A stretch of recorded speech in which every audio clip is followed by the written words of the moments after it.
In today's video, I'm going to teach you, insert video title here.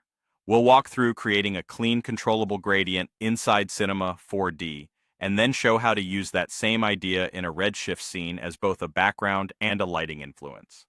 The goal is to keep things simple, predictable, and flexible so you can dial in the look you want. Start by opening a material and heading to its gradient settings.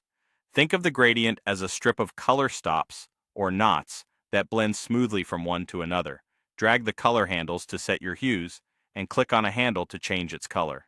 If you need sharper transitions, bring two knots closer together. For softer blends, spread them apart. Interpolation defines how these colors mix. Linear gives you a straightforward blend, while smoother modes reduce banding and produce more natural transitions. If you ever see banding in the viewport or render, try a smoother interpolation and make sure you're not compressing the gradient too tightly. Next, choose a gradient type suited to your scene. For 2D types, linear is great for left to right or top to bottom fades, while radial creates a center-out falloff, perfect for vignettes or spotlight-style backgrounds. When you need the gradient to live in 3D space, use the 3D types. Linear 3D aligns the fade along an axis in your scene. Cylindrical wraps color around a center line, and spherical radiates from a point outward. These 3D options respond to object scale and placement, which is useful for effects that should feel embedded in the world rather than just projected on a surface. If you're working in Redshift, you can use a gradient as a background by placing it in a dome light's backplate. This makes the gradient visible behind your scene without affecting the actual lighting.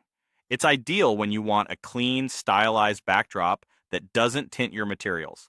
Make sure the gradient fills frames safely and complements your subject. Subtle color shifts often look more professional than extreme contrasts. To have the gradient influence your lighting, load it into the dome light's general map.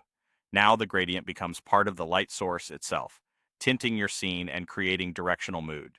Keep an eye on overall intensity so your image doesn't wash out. A gentle exposure tweak or a slightly darker gradient can help preserve contrast. As you iterate, do quick renders to judge both color cast and shadow quality. That's it. Build and tune your gradient, choose the right type, and decide whether it sits behind your scene or actively shapes your light.